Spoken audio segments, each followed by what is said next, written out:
All right, everybody, welcome back. It is May 16th. It is a Monday. This is Zach DeCosta. I'm live from Columbus. I'm actually with my partner in crime, Sully. He's all the way out in Boston this time instead of Lee, Mass. What's going on, man?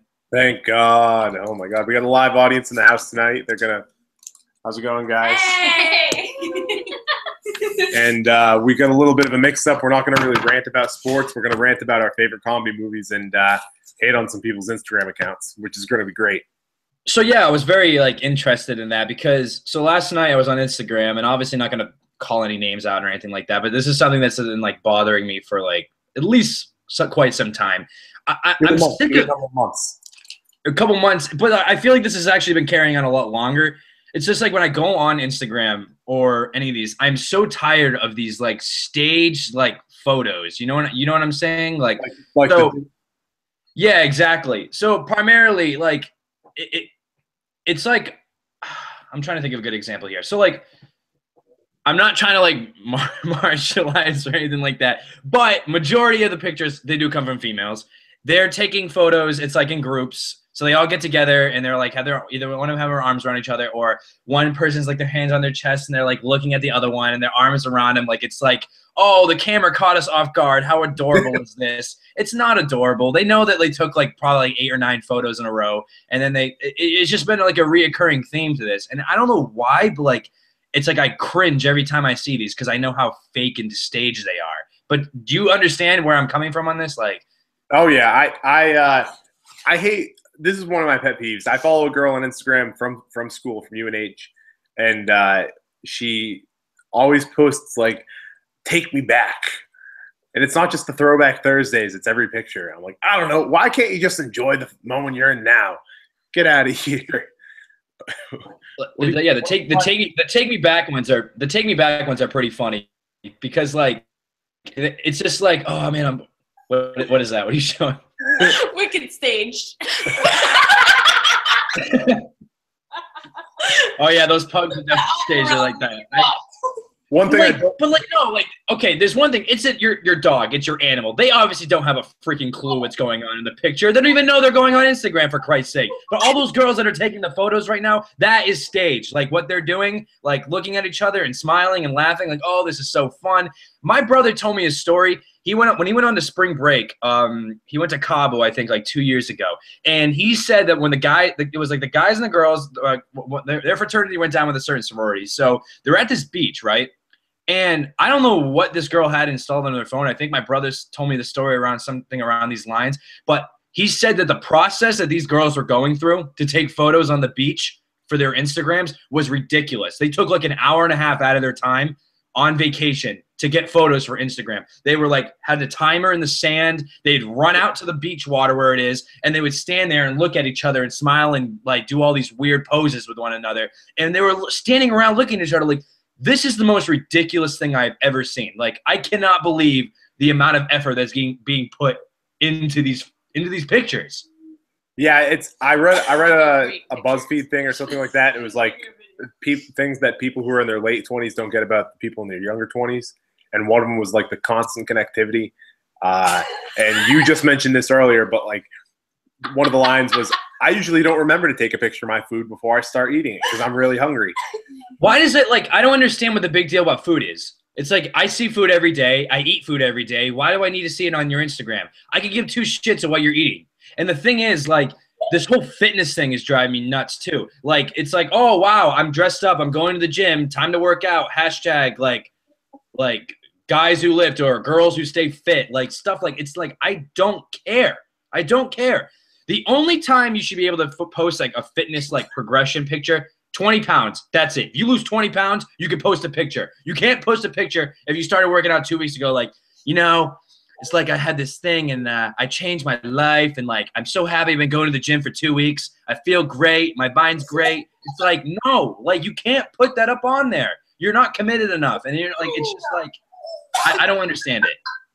No, my favorite is when you see people and they're 6 days in a row at the gym, lost a total of 3.4 pounds. It's you probably just skipped lunch, all right?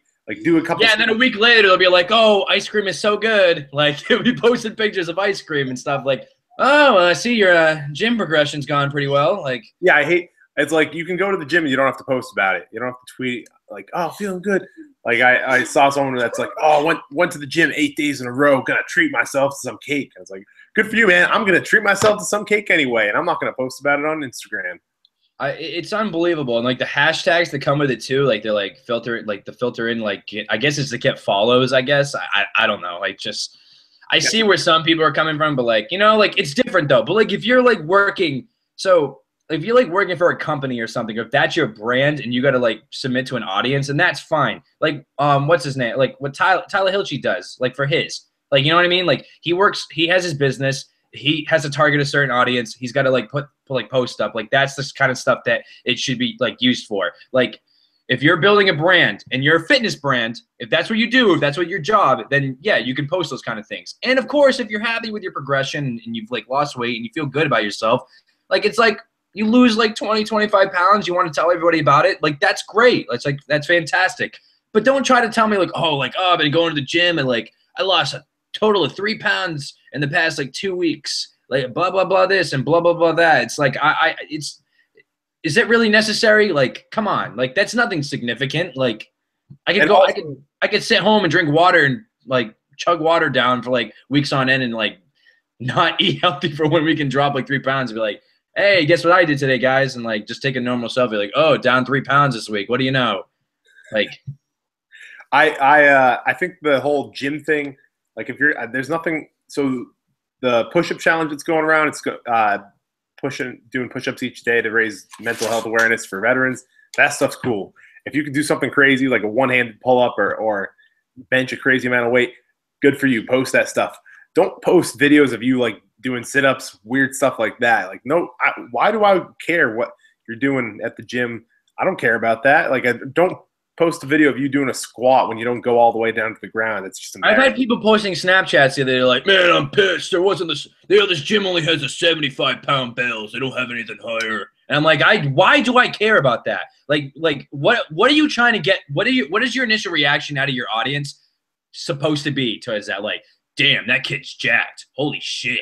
You know what I mean? Like, he can lift more than 75 pounds. Like, I don't understand like what his initial or their thoughts are when they're like talking about that kind of stuff. You know what I mean? Like, I don't get it. It's like a hardo move. Absolute hardo move. Kristen mentioned this. Maximum 3 hashtags, no more. Oh yeah, I definitely agree with that. I think you're a joke if you're after 3. Like I just think either I think you're just trying to be hilarious to your audience, like oh like that's funny. They're making fun of people with hashtags, but then also like there's also that sense of wait, is this person serious? Like, are they like 9 like hashtags on this right now? Like, I don't know. Like sometimes I feel like it's either for a laughing joke or sometimes I actually think that people are dead serious and they are trying to apply to a certain audience. They're like, they really have this need to put all these things in on their pictures. The worst is when it's like, see more. And you're like, oh, they have more caption, more whatever. And you press it. It's just like 25 more hashtags. Oh man. Yeah. It's unbelievable. So yeah, that's my recent, like, just disturbance with Instagram, and I'm sure you'll find more photos as the days go on. It will stick in your mind exactly what I mean. So we'll start posting them on the blog, blurring out faces and stuff. Yeah. So I mean, I wish I could show some examples, but then I'd probably like lose some friendships, and people would probably get pissed if I actually put like photos up there. Like, here's a great example, this idiot, and then all of a sudden, that person who probably knows who I am sees I posted and like, what the hell is wrong with you? Why would you do that to me? Or someone's going to come out of the woodwork and find a picture I posted in like July of 1982. It's going to be bad. They'll find a selfie from me from like 2007 that are like, oh, what is this, dude? I've had this saved on my computer for like 8 years to get you back at this certain time. The MySpace photo I took with the Guitar Hero guitar. I have that one too. That was on my Facebook actually. So all right, that was our Instagram rant. Thanks for putting up with that. You want to dive into the top 10 movies? Yeah, sure. So we were gonna do this theme this week called List Week. So this week we're gonna do our comedy list this episode. So I was thinking we can do like sport movies or something later on, but tonight's topic is the comedy movies. So Sully's been already hearing it from the critics at Karen's apartment right now of everything that's going on. So bear with us. Apparently his list is terrible. So I'm gonna see how mine compares to his. So Sully, I guess I'm moderating, so you're gonna go first. Start with number 10. What is the number 10 movie on your list, or top 10 comedies? Totally biased. Totally biased. Total personal. For I'm getting a lot of hate over here. For number 10, and I can see why this gets a lot of hate. I have Men in Black. Comedy? Men in Black? Okay. All right. Now all right. We're already on one movie into this list, and I already can see how this goes. All right. Please enlighten me. Why is Men in Black number 10? If you've never seen that movie is hilarious. That awkward alien that takes over the body of like the exterminator. The fact that the exterminator. Who laughs at that part? I think that's hilarious. The fact. See, there are a lot of dumb things. There are a lot of dumb things that I find funny in movies that nobody picks up on. And I know, like, Andrew Seamus has told me this in the past. He was like, we were watching this episode of Tosh.0, and everybody laughed at the joke. And then this like picture of this like Asian girl's face came up on that was like a goofy face, and I was the only one in the room laughing at it. Like, it was just something stupid like that. So I understand where you're coming from. Like, dumb things can sometimes trigger things, but like I'm kind of shocked. Men in Black. Will Smith is like just the token black cop that makes all these jokes. I don't know, man. I think it's hilarious. The fact that the aliens. Don't you think it's kind of like corny humor though? That's what I kind of got from Men in Black. Yeah, but what is like all these movies on my list are corny humor to some extent. Failing. I guess you're right. I guess it's a good argument. So, what's your number 10? All right, so my number 10 is a classic. I mean, this was tough. I have Anchorman at number 10. All right, I picked some shit out of mine. So the reason why I put Anchorman, I mean, it's a Will Ferrell movie. I love Will Ferrell. His movies are completely hysterical. I mean, the scene with the teleprompter gets me every time. And it's not the one where he tells San Diego to go F themselves. It's the part where he reads the sentence where they put the question mark at the end. He's like, you stay classy, San Diego. And he notices a question mark at the end. He goes, I'm Ron Burgundy? And I laugh every single time. And the guy's like, damn it, who wrote the question mark on the teleprompter? No, I think that's the most quotable movie of all time.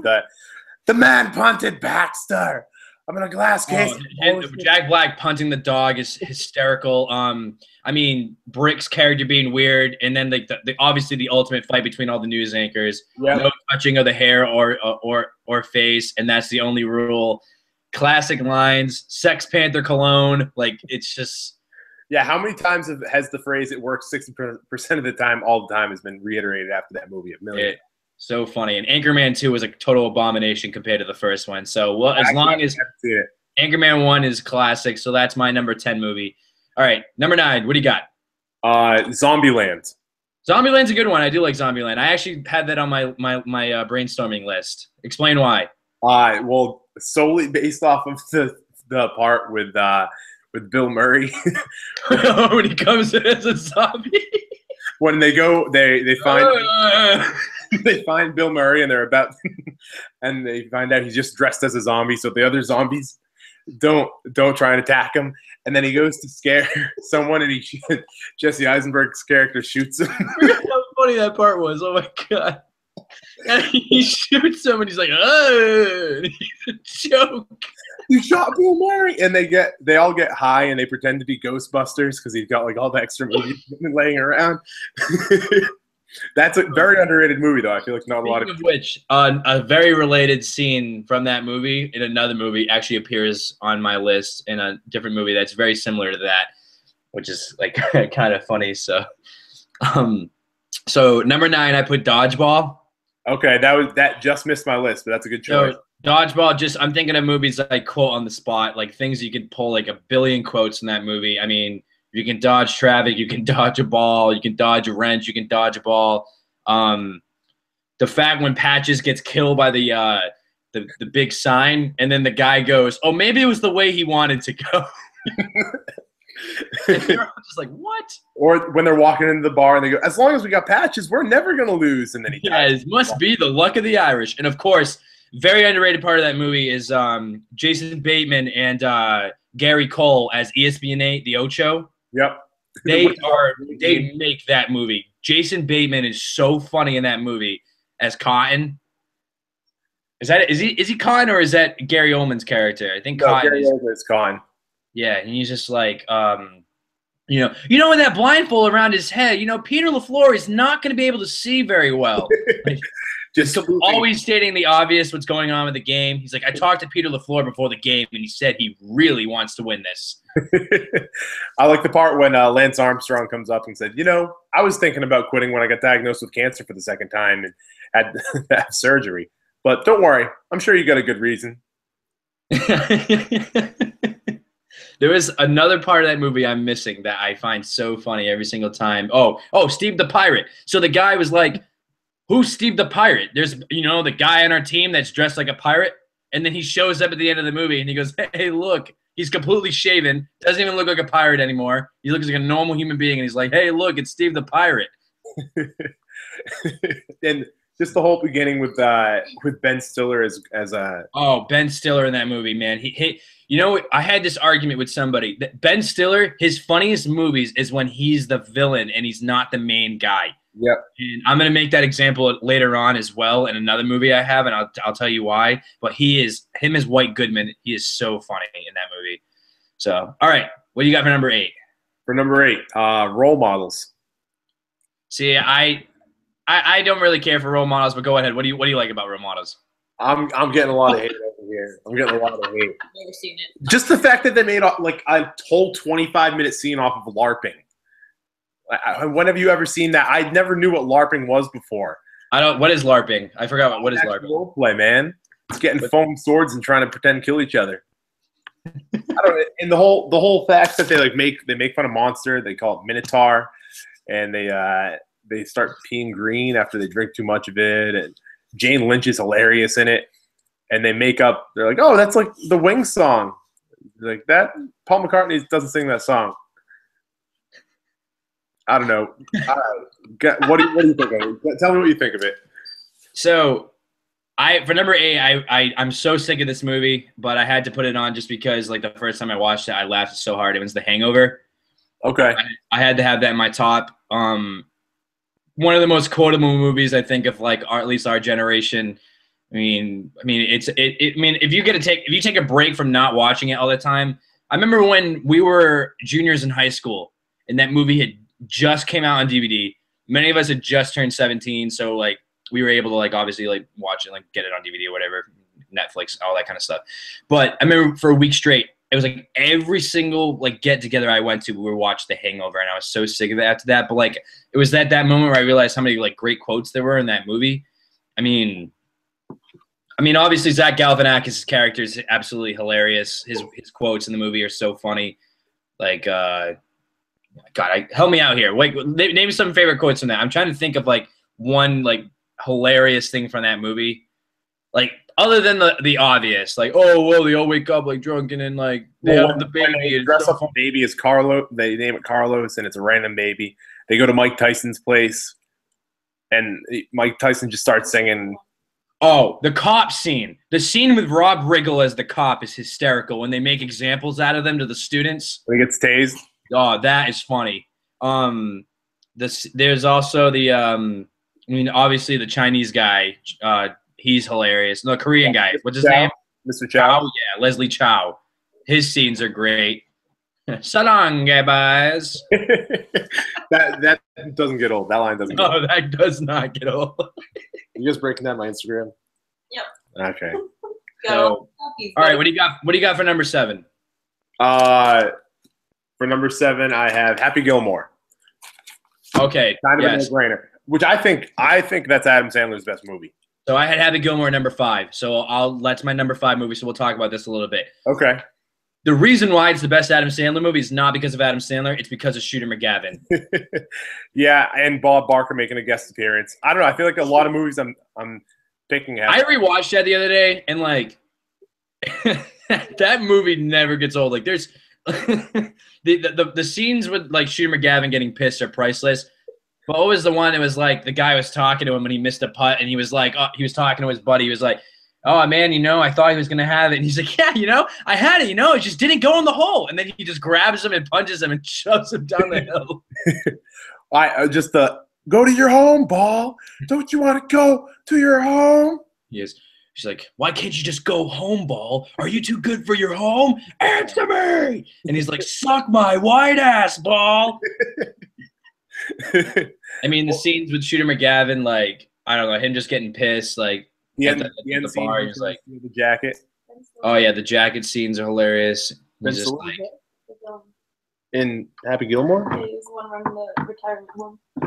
Ben Stiller was the villain in Happy Gilmore. yeah, he is. That's what I was talking about, Ben Stiller. So remember when he drops his grandmother off at the old retirement facility, and he's the old like guy who's he's the supervisor over the old woman, and like he's making him do hard labor. So I remember in one scene, she's like knitting these things, and she's like, my fingers hurt, and Ben Stiller goes over and he goes, well, now your back's gonna hurt because you just got earned a spot on landscaping duty.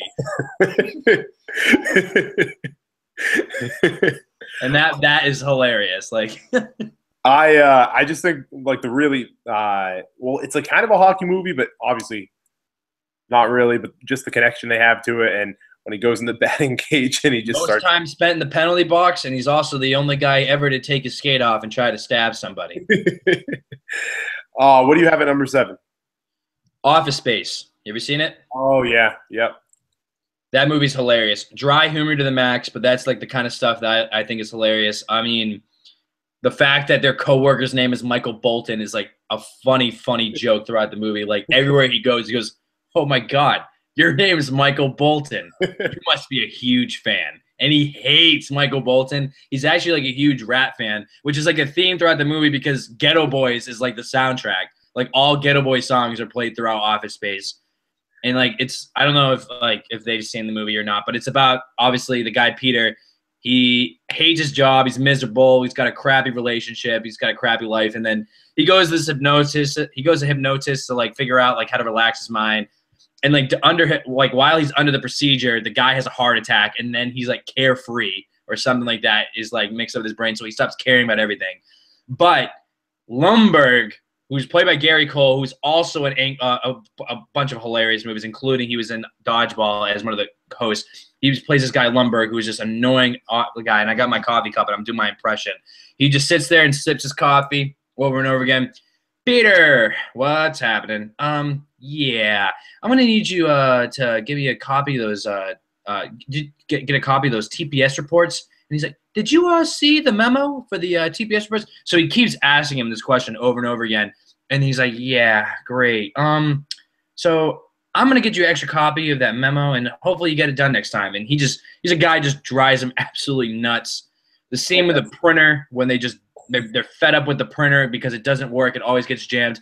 They're constantly punching and kicking it. They end up taking it out of the office at the end of the movie, just bashing it in a field.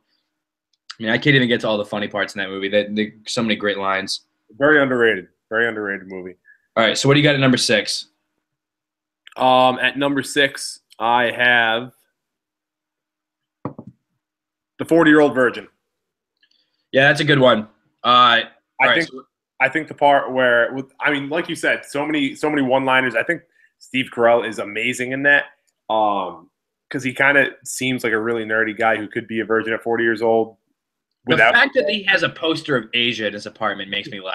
And they keep playing Asia throughout the whole movie. In the end scene where they put Heat of the Moment, the fact that he doesn't drive a car, that he rides his bike everywhere, or the part where he's in bed with the girl and her daughter's boyfriend walk in. He keeps trying to put on the condoms, and he's like blowing them up. And there's just a ton of condoms at the foot of the bed, and the kid's like, "Whoa, dude, you're a legend." What else? The part where they're all in the shop. The fact that Seth Rogen's in it is fantastic. Paul Rudd, that's where the origination of the "you know how I know you're gay" thing started. Yeah, you know how I know you're gay because you like Coldplay. Or you're friends with Babe Ruth's gay brother Gabe Ruth. They continue that on again and Knocked Up. Like I think it was 5 years later. There's just the fact when they put on like the porn movie and people are in the store and they're freaking out and and who was the store supervisor? She plays Michael McDonald all the time in the store, and he's so fed up with it. Like she play in the electronics store that he works at. She keeps playing this live Michael McDonald concert. Oh yeah, it's so annoying and repetitive. So that's what I have. I think Steve Carell could have been in a lot of these movies, but I don't know. I think that's his best. All right, number 6, I have This Is the End. Okay, I left it off my list. So funny. The reason why It's because He just got robbed by Hermione. but Jonah Hill makes the movie in that. His passive aggressive, like sarcastic asshole like trait in the movie is what makes it so funny. Like you know what Jay's in the movie tell you, like, we flew with me and Seth, like, we're just hanging out. We just like smoked like a pound of weed, and then Jonah Hill is just looking at him like, yeah, weed is tight. Weed is tight. That's awesome. Like, and then like he makes I forgot what his reference was exactly, but he like, oh yeah, he was like, yeah, we like stayed put like hibernating like a bunch of bears. I don't even know. It's probably the wrong line. All I know is Jonah Hill replied. He goes to dap him up. He's like, sick reference, bro. Yo, your references are out of control, dude. Like everyone knows that. They're so sick. Like him saying that so tight throughout the movie is like something that has plagued my friends here at like in Columbus. Like we always go over each other and be sarcastic. They're like, yo, man, you're the man, dude. That's so sick. And it's all because of that movie. I mean, Danny McBride in that movie is hilarious. Him getting pissed and not getting invited to the party, but somehow as the world's ending, he shows up at the Franco's house. He eats all their food. He cooks everything they ever had. I mean, there's a lot of scenes. Jonah Hill like becoming a demon in that movie is so funny. The porno mag part. That part is hilarious. There's I'm trying to think what else is hilarious in that movie. Oh, James Franco being weirdly obsessed with Seth Rogen is so funny. Like, he's like, hey, I got this idea. And speaking of which, remember when you said that they in that movie where they redid in Zombieland they redid the Ghostbusters? They do it as well in This Is the End. They all take ecstasy and they remake Pineapple Express. That's right. Which I don't talk about him in that scene. He's like, James, I know. He's like, Seth, I was thinking for the new Pineapple Express, like at the end, there's like an explosion, and I sacrifice my life for you, man. Like I give my life for you. And he's like art paintings of Seth all around his house. And then remember the scene when they had to pull out like one of the sticks to see who goes outside to get water, and Seth Rogen sticks the last one to be pulled, and James Franco's like, no, damn it. Come on, Seth. No, please. And he's like devastated that Seth has to go outside and get water because he loves Seth. He's like in love with him. That's another one. I feel like that crew, that James Franco, Seth Rogen, which Seth Rogen's directing like a series, TV series on AMC coming up. Did you see that? Those guys like him, Craig Robinson, Franco, Jonah Hill, those guys are hilarious. I love all their movies. So, all right, what do you got for number 5? Number 5, I have Horrible Bosses, which you say you don't like. I don't really care for Horrible Bosses, though. I'm a big fan of Charlie Kelly. I love Always Sunny in Philadelphia. Just not a big fan of that movie. the part where Charlie's inside the car and they're inside. They're trying to sneak the medication in the guy's shampoo or whatever it is, and they leave Charlie in the car, and he's just singing that Ting Ting song, That's Not My Name, and he's putting the seat back and forth. I think that's yeah, that was kind of funny, but that's like the only really thing I kind of remember from that movie that stood out to me. They also put that in the trailer. I don't know why. I think that's one of the funniest movies. That is a big thing with me with movies. I've been like obviously the movie like as of late. You know how Dirty Grandpa was the one that completely plagued everybody's trailers on if you had a Hulu account or anything like that obnoxious amount. So you know what movie's next? You know what kind of ties does Zac Efron have with these trailer companies? Like I cannot get rid of Zac Efron. His movie trailers plague my computers. Like the Neighbors 2, that movie is gonna like bomb. I can tell. No, that is not. Neighbors 2 is gonna be awesome. Did you watch the first one? No, I'm just saying they're overdoing it. Like I've seen every funny part in that movie so far. Yeah, but I don't know. I feel like the scene when Seth Rogen's driving the car, and then like all of a sudden the girl wakes up in the back of the car and goes through the windshield. Like, oh my gosh, she went through the windshield and she Cabanoo. Yeah. Like they also have been playing the trailer. I feel like that's been played since January. Far too long. Yeah, exactly. So I feel like the trick with trailers is you got to make them short. Like build them up. Don't really show a lot of the movies. Like I'm already seeing like new scenes from the movie, and I'm like, oh, I feel like I've practically seen all of it. But my number 5 was Happy Gilmore, so we can skip right into number 4. That scene on the trailer. Yeah, I mean, I guess so. I mean, we'll see. I mean, it's like I'm sure it'll be funny, I guess, but like, I mean, we'll see. But I had number 5. I had Happy Gilmore, so we can skip that one. So we already talked about that. So what do you have at number 4? At number 4, I have Forgetting Sarah Marshall. That's a good one. I do like that one. I could watch that movie over and over again without stopping. Just reminded me. Get Him to the Greek. That is a funny movie too, because Russell Brand. I haven't actually seen that from beginning to end. P. Diddy is hilarious in that movie.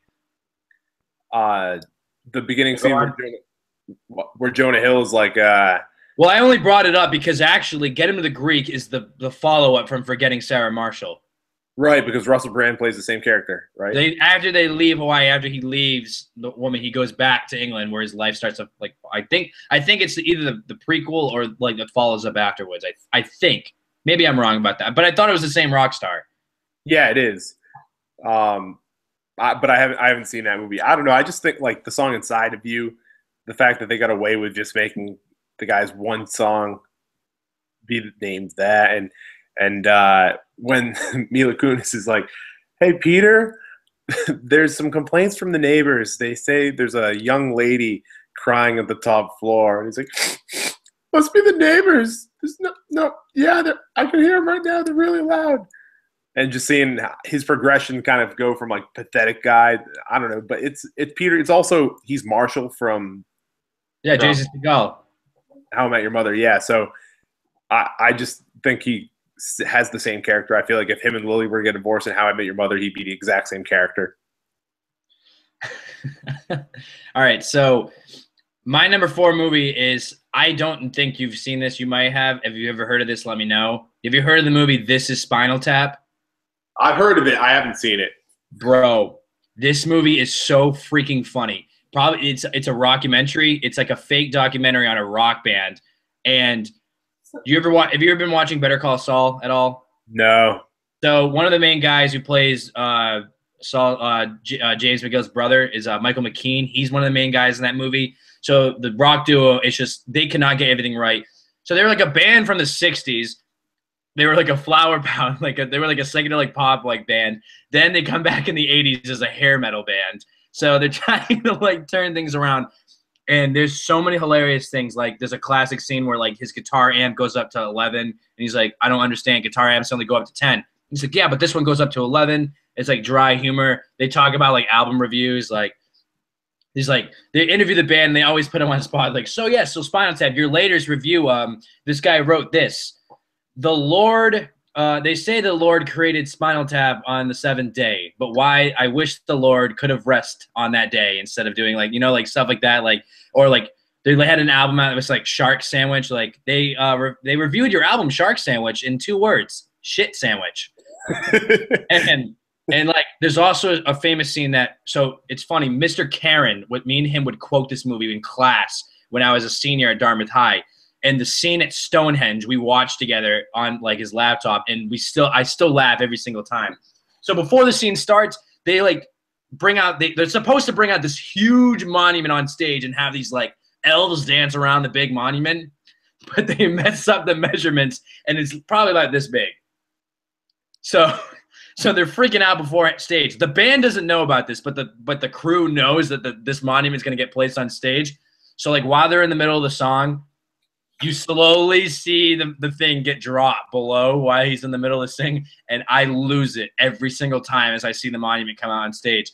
And then you see Michael McKean's mouth go as he sees the monument getting dropped. And then these elves come out, and this like music starts playing. They start dancing around it, and they keep bumping into the monument, and it's an absolute disaster. I'm gonna have to watch this with you because it is a great movie. And there's a lot of like funny like scenes from it too. So that's one of my personal favorites. So, all right, now we're in the top 3. What do you got, number 3? The number 3, I think, is actually my personal favorite movie of all time. 21 Jump Street. Your favorite movie of all time? Yeah. Really? Your favorite movie of all time, 21 Jump Street? I mean, not my favorite drama, my favorite comedy of all time, but I don't think it's the best. It wasn't supposed to be the best. You could have put it at number 1 if you thought it was the funniest. I mean, for God's sakes, your list had Men in Black on it. I mean, anything falls in this situation. Look, I just think that there's the whole. I'm getting to the list. Karen made a list that I'm going to read off in a minute. So much better. I just think that the way they parody everything, like they talk about how everything is the exact opposite as when it was when, I don't know, like 20 years ago when people, like when Channing Tatum was in high school and stuff like that. And they have the scene where they're tripping on the drug, and like Doug McQuaid sticks his tongue out, and Channing Tatum is just so dumb in that movie, and he tries to learn quantum physics and stuff like that. I don't know. I think it's great. Number 3, I had Talladega Nights. No, I didn't remember. Very fair, very fair. Because it's a classic quotable movie. Once again, I don't know, man. That one was tough because I love Old School too with Will Ferrell. That movie's hilarious. I wanted to put it in my top 10, but I don't know. Talladega's got the Reese Bobby. His dad just makes that movie. Once again, I'm honestly considering Gary Cole might be the most underrated like comedic actor. Like, his roles in movies are so funny. He was hilarious in Pineapple Express. He was hilarious in Dodgeball. He's Lumbergh in Office Space. He's Reese Bobby in Talladega Nights. I mean, this guy has, like, had so many funny roles over the past, like, 10, 15 years. Hell, I was high when I said that, Bobby. You can be second, third. Hell, you can be second, you can be third, you can be fourth if you wanted to. You can even be fifth. But I've lived by that my whole life. You guys want to get kicked out of Applebee's?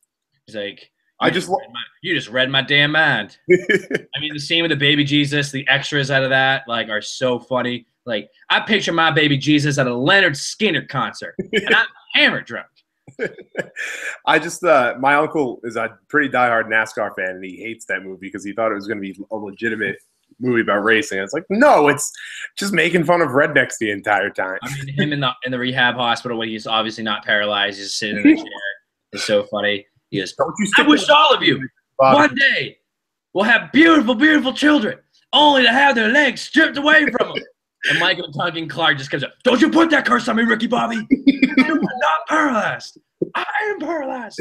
And then he stabs himself, and then all chaos breaks loose. And then they try to get the knife out with another knife. He's like, cut around the meat.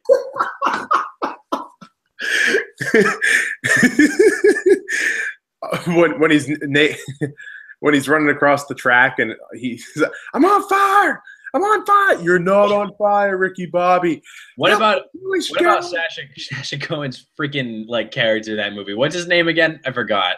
I can't remember his name. Oh man, he had. I'm gonna kill myself. Like that's real. That's real bad. I'm killing myself with that one because like this is like the third. He literally, his role is so funny in that movie. Like the fact that he shows up on set, he's like they have that insider on entertainment, and he's like, oh well. He also lives at his house with his boyfriend, and they also have 12 German Shepherd dogs who are also gay. They all stack up on one another, and then like the newscasters are like, man, like that to me is so funny. Like, oh my god, that scene and like the part in the beginning where they're in the bar and they're like, say that France is better than America. I won't say it. I won't say that France is better than America.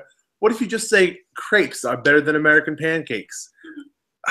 Ricky Bobby, they're kind of like really thin pancakes. You can still put maple syrup on. Riley is so funny in that movie too, and he does not get a lot of credit for that either. But that to me is that's an all-timer for me.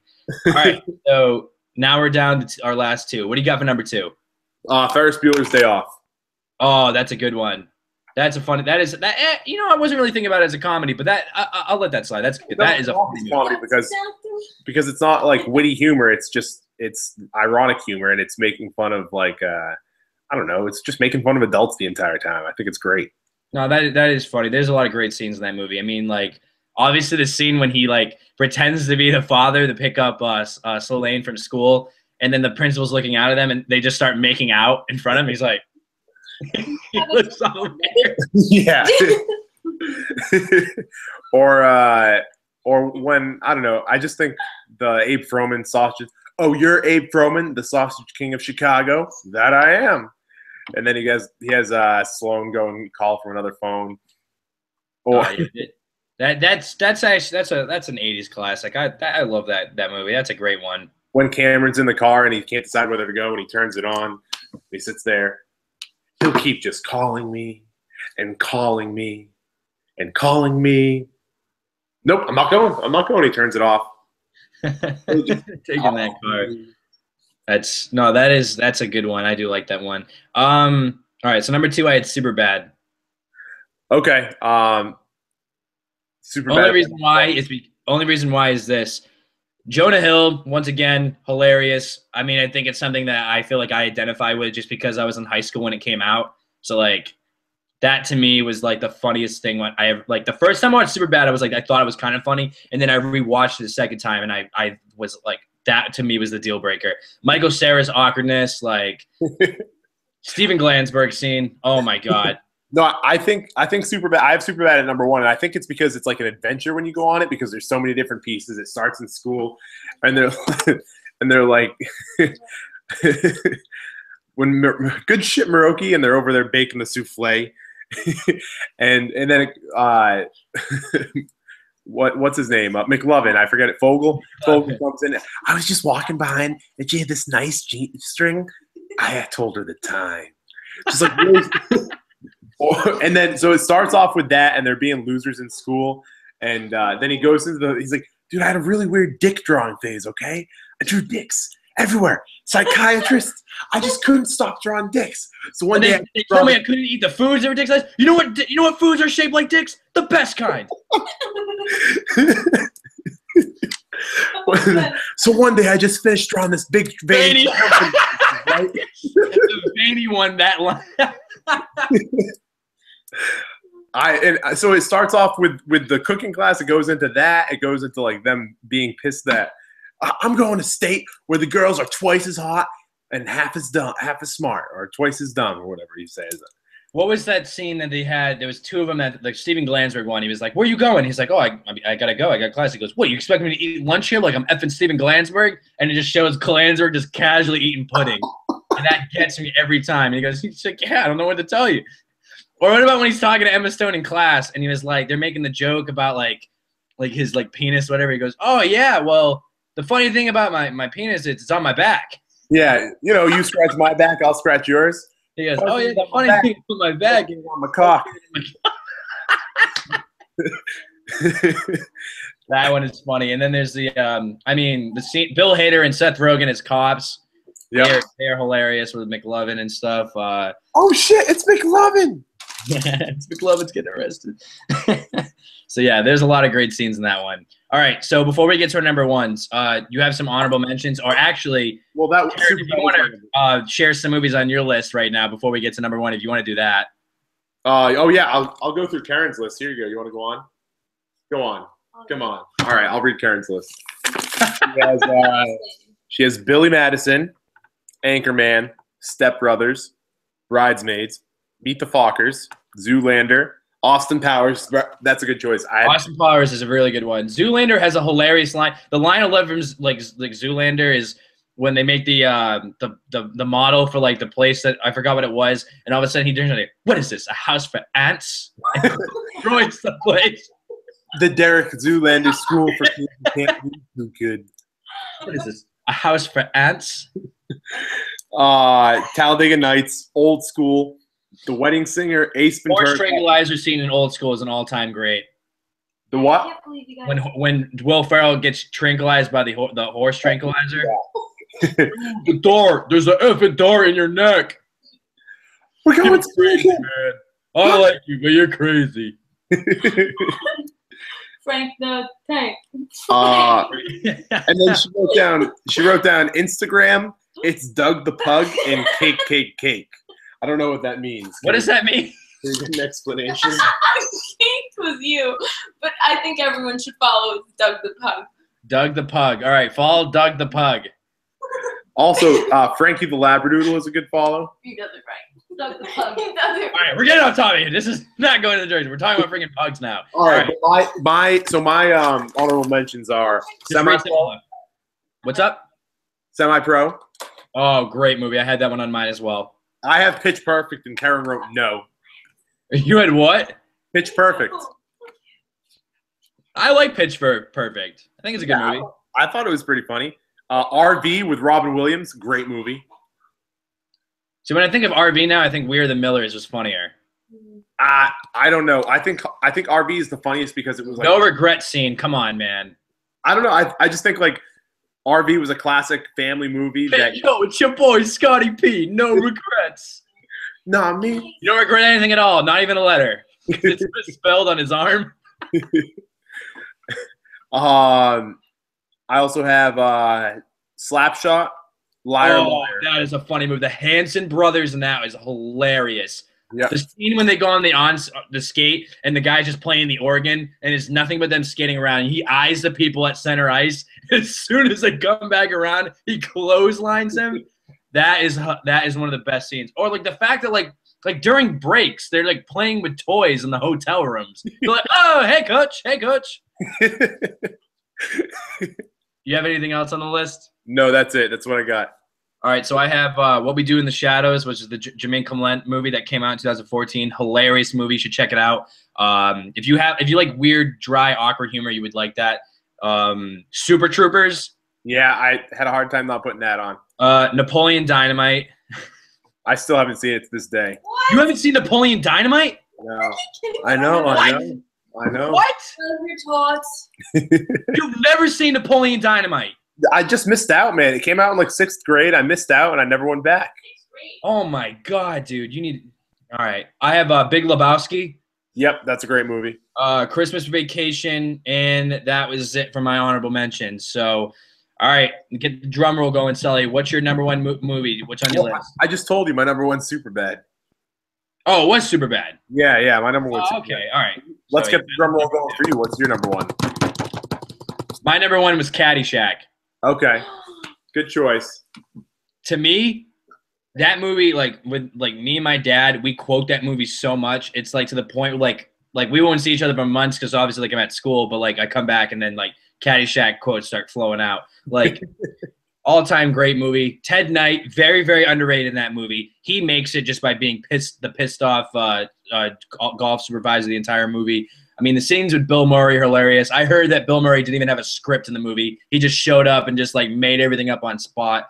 Chevy Chase as Ty Webb, his sarcasticness in the movie is hilarious. Like, I don't know, like one scene that sticks out, like Rodney Dangerfield's character is in the store, and he's like, "Oh, what are you looking at this at? Oh, it's like a bowl-shaped hat." He goes, "Oh, you might as well get a bowl of soup when you buy this." And he looks over to the left and he sees Ted Knight wearing it, and he looks so dumb. And he's like, "Oh, but it looks good on you, though." And he doesn't even make an attempt to look away. He just rolls his eyes in front of him and goes.